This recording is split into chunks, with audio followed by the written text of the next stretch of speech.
दोस्तों, इस समय जो सबसे ज़्यादा बोई जाने वाली गन्ने की प्रजाति है वो है CO0238 और इसने 90% तक एरिया पर कब्जा कर लिया है। और दोस्तों, इसने किसानों की दिशा और दशा दोनों बदल दी हैं और गन्ने की जो पैदावार है वो लगभग दोगुनी कर दी है और किसान की जो आय है वो भी बढ़ा दी है। लेकिन दोस्तों, समय के साथ इस प्रजाति में भी बहुत सी बीमारियां आनी शुरू हो गई हैं, जैसे लाल सड़न है, रेड रोट जिसे कहा जाता है, या इसे कैंसर की बीमारी भी कहा जाता है। और पोका वेग भी इसमें काफ़ी मात्रा में आना शुरू हो गया है और हमारे किसान इस बीमारियों से बहुत परेशान हो गए हैं और किसी न किसी रूप में वो प्रभावित होने लगे हैं और परेशान होने लगे हैं।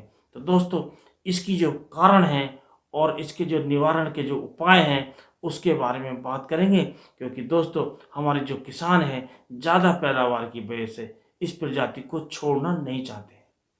तो अब ऐसे क्या उपाय किए जाएं कि जहां ये बीमारी कम है या अभी नहीं आई हुई है वहां इससे कैसे बचा जाए और अपने गन्ने का जो उत्पादन है वो कैसे बढ़ाया जाए। और दोस्तों, जहां ये बीमारी ज़्यादा आनी शुरू हो गई है वहां तो ये आपको छोड़नी पड़ेगी, यानी इसकी जगह आपको कोई दूसरी प्रजाति लगा देनी चाहिए, चाहे वो 118 प्रजाति हो या दूसरी प्रजातियां हों, उनका चयन कर लेना चाहिए। क्योंकि दोस्तों, बहुत सी प्रजातियां हमारे कृषि वैज्ञानिकों ने तैयार कर दी हैं, उन्हें हमें प्राप्त करने में थोड़ा समय लगेगा क्योंकि वो अभी थोड़ी थोड़ी मात्रा में प्राप्त होंगी और कुछ किसानों को मिलेंगी और कुछ किसानों को अभी नहीं मिल पाएंगी। जब तक वो बड़ी नहीं, उनका विस्तार ना हो और हमारे हर किसान तक वो नहीं पहुँचे, तब तक हमें किसी दूसरी प्रजाति का चयन करना होगा या फिर इस प्रजाति से बचाव के लिए जो बीमारियां आती हैं कुछ प्रयास करने होंगे। तो दोस्तों, सबसे पहला जो प्रयास है वो करना होगा कि हम अपनी जो भूमि है, अपनी जो ज़मीन है उसका शोधन करें, यानी कि जो ट्राइकोडर्मा होता है उससे भूमि का शोधन करें और तभी हम इससे थोड़ा बच सकते हैं और कुछ बचाव रख सकते हैं। और दोस्तों, जो बीज का जो हम शोधन है वो भी हमें अवश्य करना होगा, क्योंकि दोस्तों ये बीमारी जो आती है या तो भूमि से आती है या बीज से आती है और बाद में इसका फैलाव होता है। तो हमें भूमि शोधन के साथ बीज शोधन भी अवश्य करना होगा।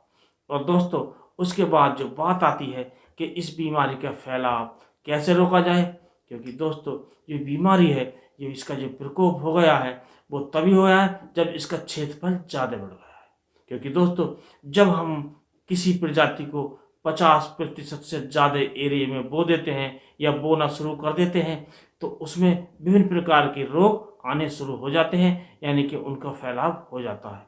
क्योंकि दोस्तों, किसी किसी खेत में जब रोग आता है वो बहुत दूर दूर होते हैं, वो दूसरे खेतों में वो रोग नहीं फैल पाता। लेकिन सब एक तरफ से जब खेत होते हैं तो वो बीमारी एक खेत से दूसरे खेत, दूसरे खेत से तीसरे खेत, इस प्रकार ये बीमारी फैलती चली जाती है।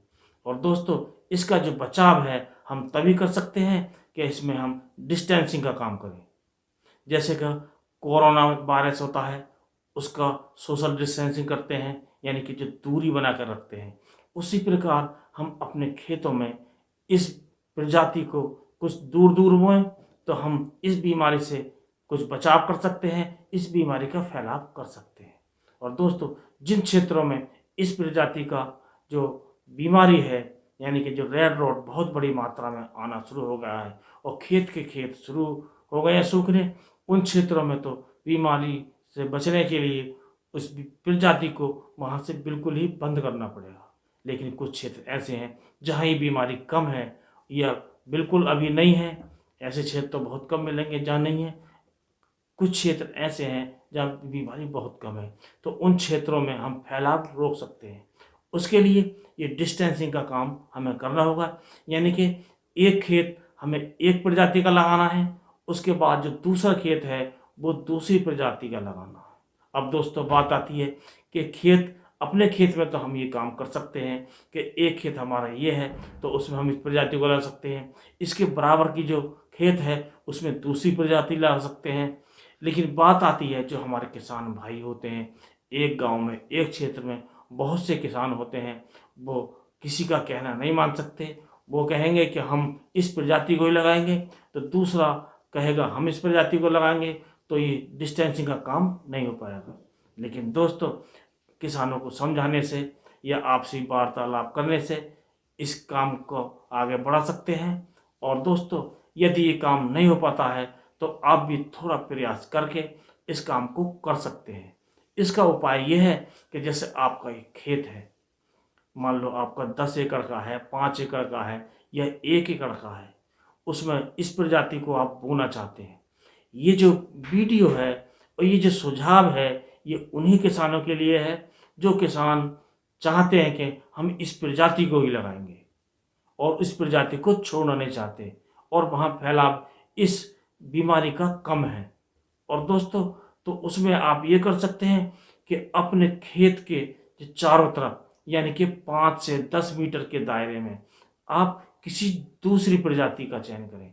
यानी कि 5 से 10 मीटर चारों तरफ का जो एरिया है उसमें आप कोई दूसरी वैरायटी लगाएं और बीच खेत में आप इस प्रजाति को यानी कि 0238 को लगा सकते हैं। तो इसका जो डिस्टेंसिंग होगी, जो दूरी होगी, इसकी वजह से इस बीमारी का फैलाव कम होता है और कम होगा। आप इसे अवश्य आजमा कर देखिए और करके देखिए, आपको पूरा लाभ मिलेगा और पूरा फायदा मिलेगा और इस बीमारी का जो फैलाव होगा और कम होगा। इसके साथ साथ हमारा सुझाव ये है कि आप दूसरी प्रजातियों को आप लगाना शुरू कर दीजिए। यदि आपके पास 10 एकड़ है और आप 10 एकड़ में गन्ना लगाते हैं तो आप कम से कम 5 एकड़ में या 4 एकड़ में दूसरी प्रजाति अभी से स्टार्ट कर दें, ताकि समय आने पर यानी कि इस प्रजाति में जो बीमारियां हैं उनका ज़्यादा प्रकोप होने पर आप तुरंत इस वैरायटी को हटाकर दूसरी लगा सकें। आप सोचिए, जब ये 100% एरिया में ये प्रजाति हुई और हम इस प्रजाति को एकदम हटाना चाहें, यानी कि ये प्रजाति एक दिन बिल्कुल पूरी तरह से फेल हो गई और हम दूसरी प्रजाति लगाने चाहते हैं, तो इतना बीज, इतना गन्ना कहाँ से आएगा?